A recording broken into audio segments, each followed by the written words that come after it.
ओम शांति। मुरली की डेट है 7 मई 83। मुरली का हेडिंग है ब्राह्मणों का संसार बेगमपुर। तो बेगमपुर का बादशाह बनाने वाले सदा सुखदाता शिव बाबा बोले, आज बेगमपुर के बादशाह अपने मास्टर बेगमपुर के बादशाह को मिलने आए हैं। बाबा भी बेगमपुर का बादशाह और हम सभी बच्चे मास्टर बेगमपुर के बादशाह। तो बाबा बेगमपुर के बादशाह को मिलने आए हैं। यह संगम युगी बादशाहों की सभा है। इस बादशाही से भविष्य प्रारब्ध प्राप्त करते हो। बाप दादा देख रहे हैं कि सभी बच्चे बेगम अर्थात किसी भी प्रकार के गम अर्थात दुख से परे ऐसे बादशाह बने हैं। बाबा हम सभी बच्चों को देख रहा है कि मेरे सभी बच्चे ऐसे दुख से परे, कोई भी दुख ना हो। बाबा कहता है ऐसे बादशाह बने हैं। ब्राह्मणों का संसार बेगमपुर है। संगम युगी ब्राह्मण संसार के अधिकारी आत्माएं अर्थात बेगमपुर के बादशाह। संकल्प में भी गम अर्थात दुख की लहर न हो ऐसे बने हो। बेगमपुर के बादशाह सदा सुख की सैया पर सुखमय संसार में स्वयं को अनुभव करते हो। अब हमें बार बार साथ साथ चेकिंग भी करा रहा है कि बच्चा चेक करो, आप अपने को ऐसे अनुभव कर रहे हो जैसे कोई संकल्प का भी दुख न हो। सुखमय संसार में स्वयं को अनुभव करते हो। ब्राह्मणों के संसार व ब्राह्मण जीवन में दुख का नाम निशान नहीं, क्योंकि ब्राह्मणों के खजाने में अप्राप्त कोई वस्तु नहीं। हम सभी बच्चों के लिए बाबा ने कहा है आप बच्चों के लिए कुछ भी बात असंभव नहीं। तो बाबा कहता है आपके लिए कुछ भी अप्राप्त नहीं। अप्राप्ति दुख का कारण है। अगर हमें दुख होता है तो हमें समझना है कि हमें प्राप्ति नहीं है। हमें प्राप्ति है लेकिन हमें रियलाइज नहीं है, उसका महसूसता नहीं है। तो प्राप्ति सुख का साधन है। तो सर्व प्राप्ति स्वरूप अर्थात सुख स्वरूप ऐसे सदा सुख स्वरूप बने हो। फिर से बाबा ने पूछा, बाबा कहता है ऐसे सदा सुख स्वरूप, कभी कभी नहीं, सदा सुख स्वरूप बने हो।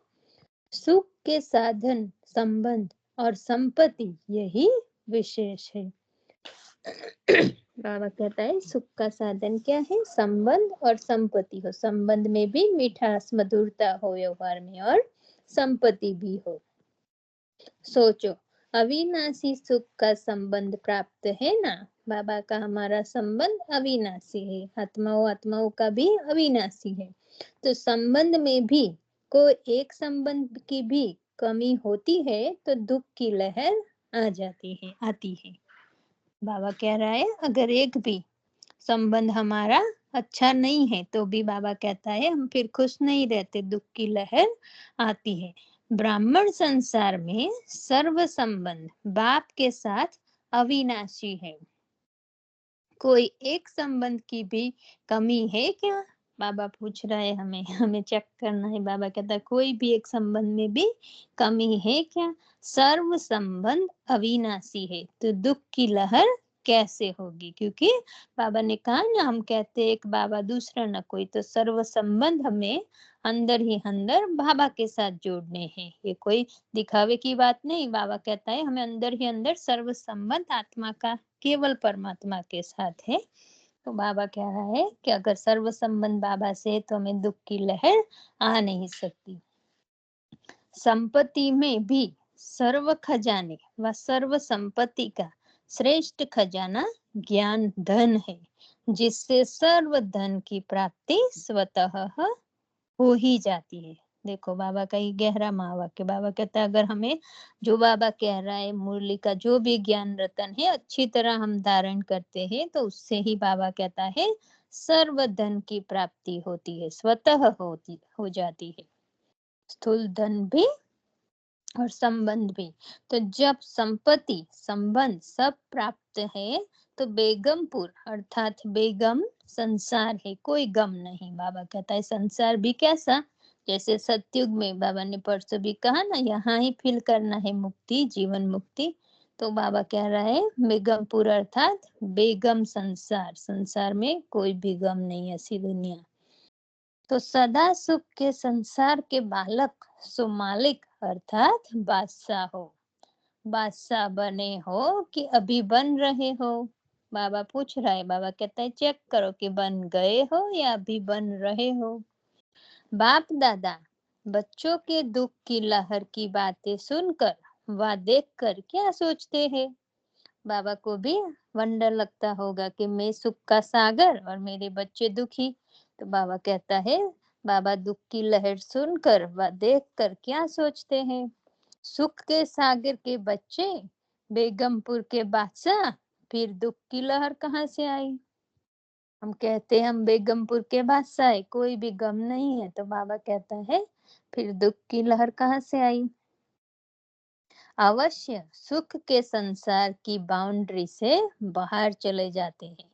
हम अपनी मर्यादा को पार कर देते हैं, बाबा की श्रीमत को अवरोध करते, अवज्ञा करते, तो बाबा कहता है फिर दुख आता है। इसीलिए जो अवश्य बाबा कहता है सुख के संसार की जो बाउंड्री है, मर्यादाएं बाबा ने बनाई है श्रीमत, उसके बाहर चले गए तो कोई न कोई आर्टिफिशियल आकर्षण व नकली रूप के पीछे आकर्षित हो जाते हैं। जैसे कल पहले के यादगार कथाओं में दिखाते हैं, सीता आकर्षित हो गई और मर्यादा की लकीर अर्थात सुख के संसार की बाउंड्री पार कर ली तो कहाँ पहुंच गई? बाबा भी अभी का ही उदाहरण बाबा कहता है वो है भक्ति मार्ग में सीता का जो रावण चुरा गया। तो बाबा कहता है उसने भी मर्यादा लक्ष्मण की पार की, ऐसे हम भी अगर श्रीमत की मर्यादाओं को पार कर देते तो फिर दुख की लहर आती है। तो बाबा कहता है शोक वाटिका में पहुंच गई सीता। शोक माना दुख, दुख की दुनिया में जब बाउंड्री के अंदर थी तो जंगल में भी मंगल है, तो रहती थी जंगल में भी, बताया है जो स्टोरी में। पर बाबा कहता है जंगल में भी मंगल है, त्याग में भी भाग्य है, बिन कौड़ी होते बादशाह है, बेगरी जीवन में भी प्रिंस की जीवन है। ऐसा अनुभव है ना? संसार से परे मधुबन में आते हो तो क्या अनुभव करते हो? है ना, हम जो भी हमारी लौकिक यहाँ हम रहते हैं सभी बाहर तो दुनिया ऐसी है। तो बाबा कहता है ऐसे संसार से जब मधुबन में आते हो तो क्या अनुभव करते हो? हे छोटे से स्थान पर कोने में, लेकिन पहुंचते ही कहते हो कि स्वर्गीय सतयुगी स्वर्ग से भी श्रेष्ठ संसार में पहुंच गए। भले बाबा कहता है स्थान छोटा है, परंतु बाबा कहता है स्वर्गीय संसार से भी बहुत अच्छा है। तो बाबा कहता है संसार ही बदल गया, मधुबन जाते तो पूरा सब कुछ हम भूल जाते। हम शांति, तो संसार ही बदल गया, ऐसा अनुभव करते हो ना? ऐसे ही ब्राह्मण आत्माएं जहाँ भी हो दुख के वायुमंडल के बीच में भी कमल समान। माना हमारे आसपास कुछ भी घर में भी लोग परेशान हो, दुखी हो, लेकिन उसकी असर हम पर बाबा कहता है न पड़ जाए, प्रभाव न पड़े हमारा उन पर पड़े। तो बाबा कहता है इसीलिए दुख में वायुमंडल के बीच भी कमल समान। दुख से न्यारे बेगमपुर के बादशाह हो, तन के बीमारी के दुख की लहर व मन के व्यर्थ हलचल के दुख की लहर व विनाशी धन के अप्राप्ति की व कमी के दुख की लहर, स्वयं के कमजोर संस्कार व स्वभाव व अन्य के कमजोर संस्कार और अन्य कमजोर स्वभाव, अन्य के कमजोर स्वभाव और संस्कार के दुख की लहर, वायुमंडल व वाइब्रेशन के आधार पर दुख की लहर, संबंध संपर्क के आधार पर दुख की लहर अपनी तरफ खींच लेती है। बाबा पूछ रहा है, बाबा ने बहुत सारे जो हमारे बंधन है कंप्लेन से बाबा ने बताया कि स्वयं के स्वभाव संस्कार भी कमजोर हो उसकी भी लहर माना वो भी उसके भी हम चक्कर में ना आ जाए, उसकी लेकर दिल शिकस्त ना हो जाए। बाबा कहते हैं समझना है कमी कमजोरी को, उमंग उत्साह में रहकर बाबा के साथ रहकर उसको दूर करने का प्रयत्न करना है, निराश नहीं होना। तो बहुत सारी बाबा ने डिटेल में बताया कैसे कैसे दुख की लहर आती है। तो बाबा कह रहा है हाँ, दुख की लहर अपनी तरफ खींच लेती है, न्यारे हो ना। बाबा भी पूछ रहे कि आप तो डिटैच न्यारे हो ना, क्योंकि संकल्प भी क्या है, आत्मा की ही शक्ति है, तो उनसे भी डिटैच मालिक है हम। तो संसार बदल गया तो संस्कार भी बदल गए। जैसे मधुबन में जाते हैं तो वो संस्कार पुराने नहीं वहां इमर्ज होते, तो बाबा कहता है संसार बदल गया तो संस्कार भी बदल गए, स्वभाव बदल गया, इसलिए सुखमय संसार के बन गए। वहां जाते ही वाइब्रेशन में जो भी पुराने संस्कार स्वभाव है, बाबा कहता है वहां इतना इमर्ज नहीं होता, क्योंकि पावरफुल वायुमंडल मधुबन का। इसलिए बाबा कहता है संसार बदल गया तो संस्कार भी बदल गए, स्वभाव बदल गया, इसलिए सुखमय संसार के बन गए। वैसे तो बेघर बन गए, अर्थात यह देह रूपी घर भी अपना नहीं। माना बाबा कहता है शरीर में भी अटैचमेंट ना हो, इस शरीर को भी चलाने वाले में अचल अविनाशी आत्मा, ऐसे बाबा कहते हैं समझेंगे तो शरीर से भी बेघर हो गए ना। लेकिन बाप के सर्व खजानों के मालिक भी तो बन गए। बाबा की जो भी अविनाशी खजाना है, ज्ञान गुण शक्तियां, तो हम जितना शरीर समझते हैं तो ऑटोमेटिक परमात्मा का खजाना आता है हम में। तो बाबा कहता है खजानों के मालिक भी बन गए, स्वराज्य अधिकारी भी बन गए। ऐसा नशा व खुशी रहती है, इनको ही कहा जाता है बेगमपुर के बादशाह। तो सभी बादशाह बैठे हो ना, बादशाही का हाल चाल ठीक चल रहा है। बाबा पूछ रहा है कि सभी कर्म इंद्रियां हमारी वश अनुसार चल रही है, बादशाही का हाल चाल ठीक चल रहा है, सभी राज्य कारोबारी आपके ऑर्डर में चल रहे हैं, कोई भी आप बादशाहों को धोखा तो नहीं देता। जी हाजिर व जी हजूर करने वाले सभी राज्य कारोबारी है। बाबा कह रहा है कि कर्मेंद्रिया स्थूल व सूक्ष्म हमारे ऑर्डर प्रमाण चलती है। अपनी दरबार लगाते हो, राजाओं की तो दरबार लगती है, तो सभी दरबारी यथार्थ कार्य कर रहे हैं। खजानों से भंडारे भरपूर है, इतने भंडारे भरपूर हो जो सदा महादानी बन दान करते रहो तो भी अखूट भंडार हो। बाबा कहता इतना खजाना हमारे साथ जमा हो कि हर रोज अखंड दान करे तो भी खूटे नहीं, जैसे बाबा है अखंड महादानी। तो बाबा कहता है चेक करते हो, ब्रह्मा कुमार तो बन ही गए, योगी तो बन ही गए, इसलिए अलबेलेपन के नशे में चेकिंग तो नहीं भूल जाते हो। सदा अपने राज्य कारोबारी की चेकिंग करो। बाबा कहता है सदा हमें चेक करना है, स्वयं को ही संकल्पों को चेक करना है, फिर संस्कारों भी का पता चलेगा हमें। बुद्धि भी कहाँ व्यर्थ जाती है हमें पता चलेगा अगर चेकिंग करेंगे तो समझा चेकिंग करना तो आता है ना। मेजोरिटी पुराने अनुभवियों का संगठन है ना, अनुभवी अर्थात अथॉरिटी वाले। कौन से अथॉरिटी? स्वराज्य की अथॉरिटी। बाबा कहता है स्वराज्य ऊपर हमारी राज्य कर्म इंद्रिया हमारे अनुसार सत्ता अनुसार चाले। बाबा कहता अनुभवी अर्थात अथॉरिटी वाले।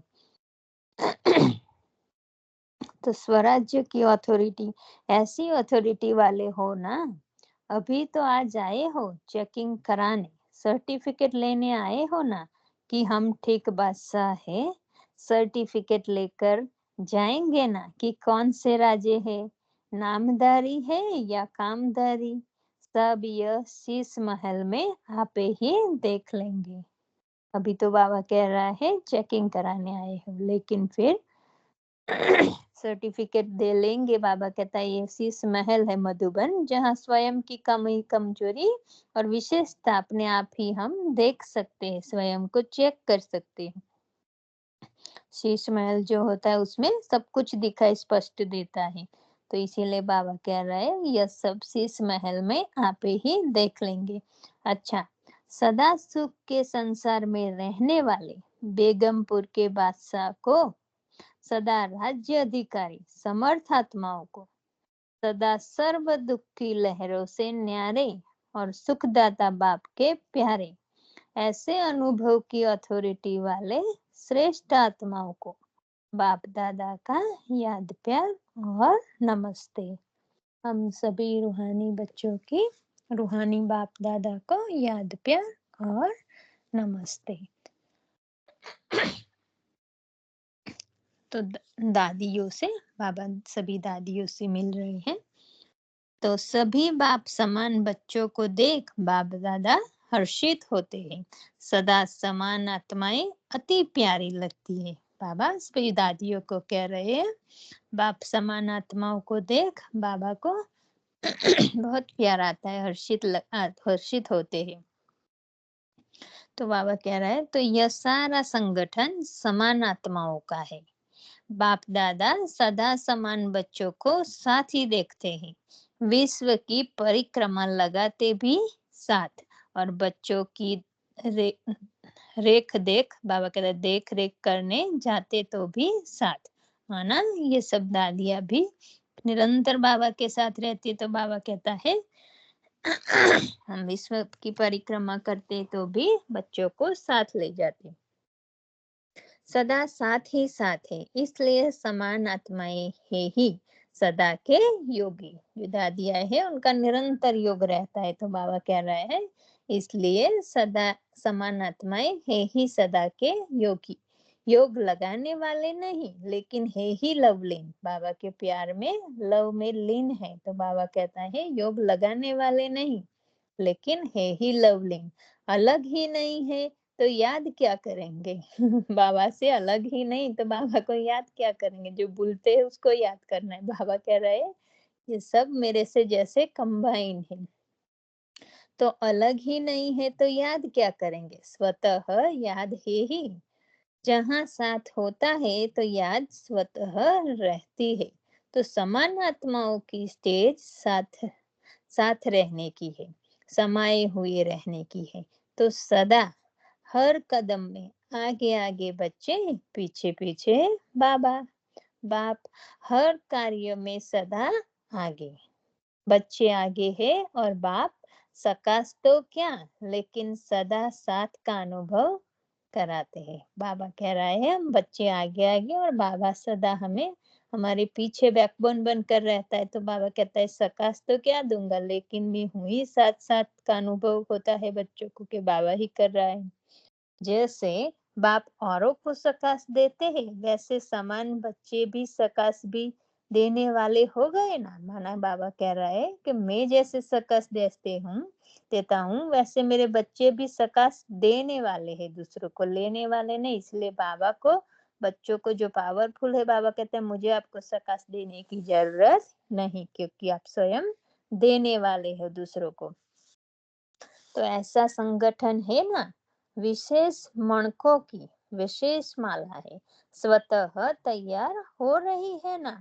माला तैयार करनी नहीं पड़ती, लेकिन हो रही है। बाबा कहता है विशेष माला के मन के डारिया, बाबा कहते हैं माला तैयार नहीं करनी पड़ती मुझे, स्वतः ही माला बन रही है। तैयार करनी नहीं पड़ती, लेकिन हो रही है। वैसे अगर नंबर निकाले या नंबर दे तो क्वेश्चन उठेंगे, लेकिन स्वतः ही नंबर वार सेट होते जा रहे हैं। अच्छा, अभी बाबा कुमारों के साथ अलग अलग ग्रुप से मिल रहे हैं।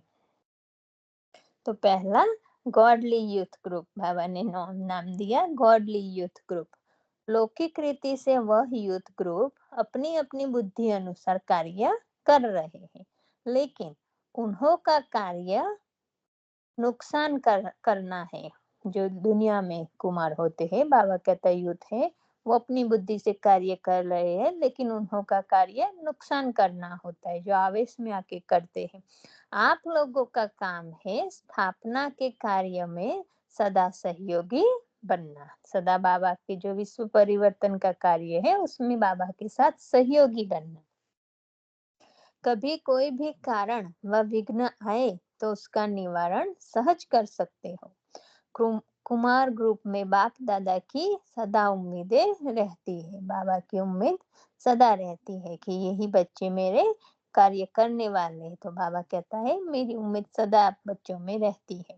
इतने यूथ हिम्मत और उमंग रख सदा के विजयी बन जाए तो विश्व में विजय का झंडा उठाकर सारे विश्व में घूमे। सदा उड़ती कला में जा रहे हो, कोई रुकती कला वाला तो नहीं है। बाबा कह रहे सभी को कि सदा उड़ती कला में जाने वाले हो ना, कोई रुकती कला वाला तो नहीं है। यूथ ग्रुप अर्थात सदा शक्तिशाली सेवा करने वाले। यूथ जो चाहे वह कर सकते हैं, वह विनाशकारी और आप स्थापना के कार्य वाले। वे अशांति मचाने वाले, आप शांति स्वरूप हो, शांत स्वरूप हो, शांति फैलाने वाले हो। कुमारों के लिए तो बहुत तैयारी कर रहे हैं। ऐसे पक्के कुमार हो जो कभी हलचल में भी ना आवे। ऐसे नहीं यहाँ नाम वाला हो और फिर वहां पुरानी दुनिया में चले जाए। कई कुमार पहले बहुत उमंग उत्साह से सेवा में चलते, फिर थोड़ा भी टक्कर हुआ तो पुरानी दुनिया में चले जाते। माना समर्पित भी होते हैं या थोड़ा बाबा में प्रेम उमंग गुस्सा होता है तो बाबा कहता है शुरू शुरू में बहुत अच्छी तरह चलते हैं, लेकिन वहां किसी के साथ स्वभाव संस्कार में टक्कर आता है तो बाबा कहता है फिर छोड़कर पुरानी दुनिया में चले जाते। छोड़ी हुई चीज ले फिर से जाकर ले तो अच्छा लगता है। बाबा कहते हैं जो चीज छोड़ दी पुरानी दुनिया, तो बाबा कहते हैं उसमें वापस जाए तो अच्छा लगता है। आप सबने भी पुरानी दुनिया छोड़ दी है ना। अगर कोई रस्सी बांधी होगी तो हिलते रहेंगे, माना हलचल में आते रहेंगे। तो सदा अपने को गॉडली यूथ ग्रुप समझो। बाबा क्या कह रहे हैं, हमें क्या समझना है, सदा गॉडली यूथ। इतने सब कुमार रिफ्रेश होकर खजानों से भरपूर होकर जाएंगे तो देखने वाले कहेंगे यह देव आत्मा बनकर आ गए। वापस जाएंगे, बाबा कहता है लौकिक दुनिया में, तो लोग क्या कहेंगे, देव आत्मा आए हैं। ऐसा कोई कमाल का प्लान बनाओ। यूथ को देखकर गवर्नमेंट भी घबराती है। गवर्नमेंट को भी रास्ता दिखाने के निमित्त आप लोग बनेंगे। बाबा ने जैसे वरदान दे दिया कि आप ही बनेंगे। कुमारों को सदा सेवा के शक्तिशाली प्लान बनाने चाहिए, परंतु याद और सेवा का सदा बैलेंस रहे। अच्छा, सदा निर्विघ्न रहने की गुड मॉर्निंग जब होगी तो निर्विघ्न होंगे ना। जब सत्युग गुड मॉर्निंग होगा तो निर्विघ्न होंगे। अभी निर्विघ्न बनने की गुड मॉर्निंग। शुभ दिन कहते हो ना, शुभ प्रातः कहेंगे, कहते हो तो शुभ प्रातः अर्थात जिसमें अशुभ कुछ नहीं। आप सबकी सदा ही शुभ प्रातः है। बाबा कहता है आप सब बच्चों की सदा ही शुभ प्रातः शुभ मॉर्निंग है। तो शुभ दिन है और शुभ रात्रि है, तो सदा निर्विघ्न अर्थात शुभ। बाबा कहता है रात्रि हो दिन हो जो भी हो सब कुछ हमारे लिए शुभ शुभ मंगल मंगल। तो इसलिए निर्विघ्न भव की गुड मॉर्निंग। बाबा ने वरदान दे दिया कि सदा निर्विघ्न, माना विघ्न नहीं आए ऐसा नहीं, विघ्न आएंगे पर बाबा कहता है उसके परिस्थिति में आप प्रभाव में नहीं आएंगे, हलचल में नहीं आएंगे। अच्छा, अभी विदाई ले रहे हैं बाबा जाने के समय। विदाई के समय सतगुरु की कृपा आपका वर्षा बन गया, इसलिए कृपा करो यह संकल्प करने की भी आवश्यकता नहीं है। भक्ति में तो बोलते थे ना हम कृपा करो भगवान, बाबा कहता है कृपा करने वाला सदगुरु भी हमारा हो गया, तो सदगुरु की कृपा आपका वर्षा बन गया, अधिकारी बन गए तो अभी वो संकल्प नहीं आएंगे, आवश्यकता नहीं है कि कृपा करो। हो ही वृक्षपति के बच्चे, हम सब कौन है? बृहस्पति के बच्चे। बाबा कहते हैं हो ही वृक्षपति के बच्चे, तो सदा बृहस्पति की दशा, गुरु की दशा सब स्वतः ही प्राप्त है। मांगने की आवश्यकता ही नहीं, मांगने से छूट गई, संकल्प करने से भी छुड़ा दिया। बाबा कहता है ये सोचना भी नहीं पड़ता आपको, क्योंकि वो बाप है, बिना कहे ही हमें सब कुछ दे देता है। तो बाबा कहता है आपको संकल्प करने से भी छुड़ा दिया। अभी मांगने का कुछ रहा है क्या? बाप के भी सिर के ताज बन गए हो, वह मांगेगा क्या? जो भगवान के सिर का ताज है, बाबा कहता है इतना ऊंचा बाबा हमें उठा रहा है, फिर हमें मांगने की भी क्या आवश्यकता? तो जो सिर के ताज हो गए वह मांगेंगे क्या? तो वृक्षपति दिवस की, बृहस्पति के दशा की सदा ही बच्चों को बधाई सहित याद प्यार। बाबा ने कितना अच्छा याद प्यार दिया। बाबा कहता है बृहस्पति की दशा का सदा ही बच्चों को बधाई सहित याद प्यार। अच्छा, ओम शांति। शुक्रिया बाबा, शुक्रिया। आप सभी आत्माओं का बहुत बहुत शुक्रिया।